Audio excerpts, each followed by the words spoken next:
All right, what's up, guys? It's Pete back on the channel here. Hey, gonna make a very quick video. The reason you probably clicked on this video, you're curious about gallery gaskets, or you're trying to verify that you're in time before you pull the pin on the tensioner and get everything together. So I'm gonna show you. It's a lot more simple than people make it out to be. There's a couple steps I'm gonna give you. Do it my way, and it'll be in time. So we're gonna flip around here. I'm gonna show you what I got going on.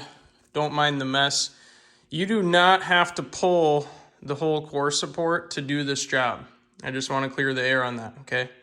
You can remove the fans and you can pull the radiator back just a little bit. This one in particular is getting a new radiator. It's getting a Mishimoto radiator put in. So you don't have to pull it out, but we're gonna go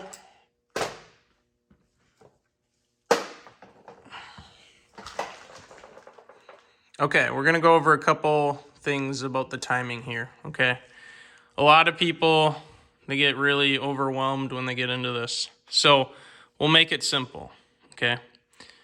Primary chain, secondary chains. You guys should already know that. Now, there's timing marks on every single gear. You do not have to rotate the engine to get to the point where the little colored links line up with the timing. All you have to do is verify you put them on the timing or exactly where they were. So I'm going to give you an example, okay? Secondary, we are one link past the top. Now on the other side, we're going to be one link past the bottom. Make sense? So if you take them apart, just put them back on, one link minus the bottom, one link plus the top. Now obviously if I was 5 links away and 5 links away, I would do it that way, okay? Now, I just set the primary chain on here. We already did the secondaries. It's already mostly back together. Now, I just set the primary chain on here. When you go to set the new chain on, okay, look, line that one up, and then line this one up on the very bottom, okay? Now, a lot of people, they set it and then it jumps timing because they're not familiar with how to do it, okay? The first link that you're gonna set is this one, okay? So you're gonna get the chain out, you're gonna set this link. You're just gonna let it hang on this, okay? You're gonna wrap the chain around, you're gonna wrap it through the water pump down, and you're gonna hang it here, okay? It's going to move when you hang it here because there's no tension on it. It's just gravity pulling it down. It's gonna wanna skip backwards, okay? Don't worry about that. This is before you have any of the guides on, okay? Then take the chain, bring it up, and hang it on this link up here. Now, you may have to rotate the cams back and forth, okay? So like for me to set this link, I had to rotate the cam this way slightly. I put it on, then I pull back and I tighten. See how tight this is? Tighten the top of the chain. You want this rock hard when you set it, okay? Rock hard, no flex. Once you set that, most likely it's going to skip down here. So then you're gonna take your ratchet, okay? You're gonna take your ratchet because it's gonna skip up this way. It's gonna wanna skip this back this direction, right? You just pulled this tight up here, it's gonna skip. So then you're gonna rotate the crank, you're gonna bring your ratchet this way. So now we're creating a bunch of slack on this end.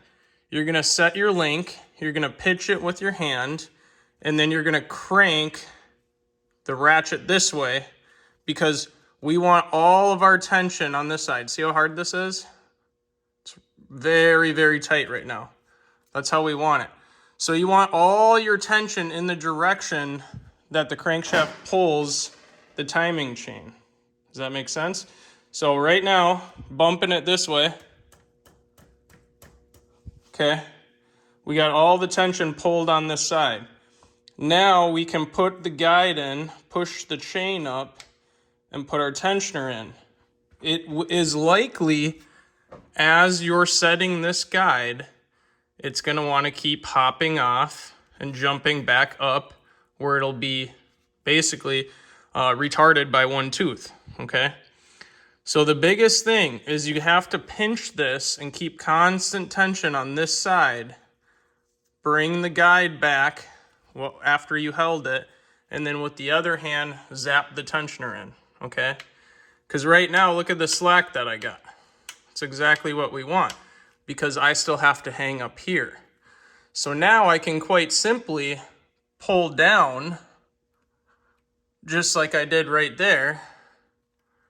Now we have all the slack up here, and we're still in time, and it's not going to skip. So now I'm going to install my upper guide, and I'm going to pull the pin. It's that easy.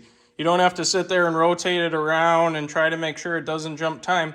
If you have all your tension on the drive side, okay, it's driven this way. All your tension on the drive side. Get all your guides in, as long as all the marks line up. Pull your pin, and you're good to go. That is all you need to do. So, just to recap, if anyone's struggling here, because I've seen guys do it and they mess it up, because as they're setting it, it jumps back one tooth. Now you got timing codes, you got all sorts of problems. So I just wanted to make this video, show you guys it's a lot easier than a lot of people make it out to be.